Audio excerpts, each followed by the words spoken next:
عظیم شاعر حافظ شیرازی، جن کا مغرب بھی گرویدہ تھا، شاعر بننے سے متعلق عجیب و غریب کہانیاں مشہور۔ موت پر ہنگامہ کیوں ہوا؟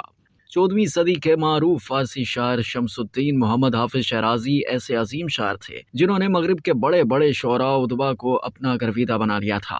انگریزی کے معروف شاعر ایمرسن نے حافظ شیرازی کو شاعروں کا شاعر قرار دیا۔ فارسی ادب کو انگریزی میں مقبول بنانے والے ایڈورڈ فیٹز جرالڈ نے حافظ کو الفاظ کا بہترین موسیقار کہا ہے، جبکہ جرمنی زبان کے شاعر اور فلسفی گوئٹے تو اس قدر متاثر ہوئے کہ انہوں نے 200 غزلیں کہہ ڈالی۔ مغرب میں شاید یہ حافظ کا سب سے بڑا تعارف تھا، لیکن یہ عظیم شاعر کون تھا، کہاں پیدا ہوئے، اتنے عظیم شاعر کیسے بنے؟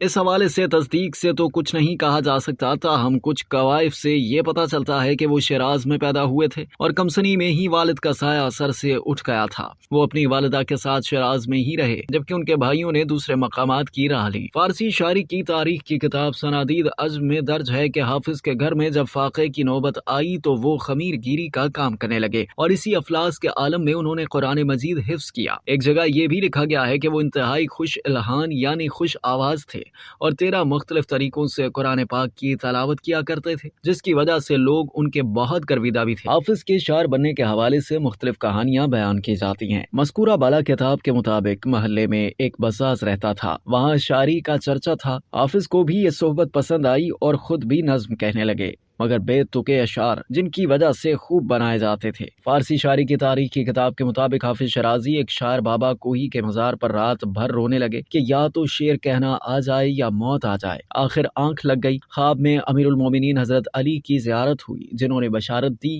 کہ مایوس نہ ہو، تجھ پر علوم کے دروازے کھل گئے۔ صبح اٹھے تو جو غزل کہی اسے جب مجمع میں پڑھا تو لوگ حیرت میں پڑ گئے اور سمجھے کہ کسی سے کہلوائی ہے، لیکن امتحاناً جو طرح دی گئی اس میں بھی عمدہ شعر کہے تو ان کا شہرہ ہو گیا اور سلاطین وقت کا تقرب نصیب ہوا۔ ایک اور جگہ لکھا گیا کہ حافظ شیرازی نے ایک بزرگ کے مزار پر چلہ کشی کی، جس کے نتیجے میں ان کے اشعار میں گہرائی پیدا ہوئی۔ کئی روایتوں کے مطابق حافظ کو ان کے اشعار کی وجہ سے مذہبی حلقوں کی جانب سے تنقید کا سامنا بھی کرنا پڑا۔ حافظ کے کلام کو ہر دور میں رہنمائی کے لیے استعمال کیا جاتا رہا ہے۔ دیوان حافظ میں مولانا محمد قمر دہلوی نے لکھا ہے کہ حافظ کے تذکرہ نگاروں نے ایسے سینکڑوں واقعات نقل کیے ہیں جن سے فال نکالنے والوں کو حافظ کے کلام سے حیران کر دینے والے اشعار ملے ہیں۔ اس زمن میں انہوں نے مغل بادشاہ ہمایوں اور جہانگیر کے فال نکالنے کی حکایت بھی لکھی ہے۔ وہ لکھتے ہیں، ہمایوں بادشاہ نے جب ایرانی فوج لے کر ہندوستان پر حملے کا ارادہ کیا تو دیوان حافظ سے فال نکالی، جس میں وہ شعر سامنے آیا جس میں حضرت یوسف اور ان کے بھائیوں کا ذکر تھا، اور یہ اس بات کی جانب اشارہ ہے کہ اس حملے کے بعد ہمایوں بھی اپنے تمام بھائیوں کو شکست دے کر ہندوستان کا بادشاہ بنا تھا۔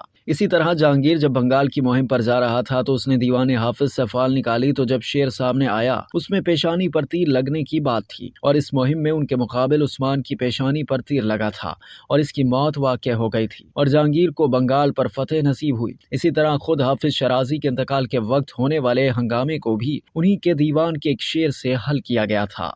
اب تک کے لیے مزید جاننے کے لیے سبسکرائب کیجیے ڈیلی جنگ یوٹیوب چینل اور لائک کیجیے ڈیلی جنگ فیس بک پیج۔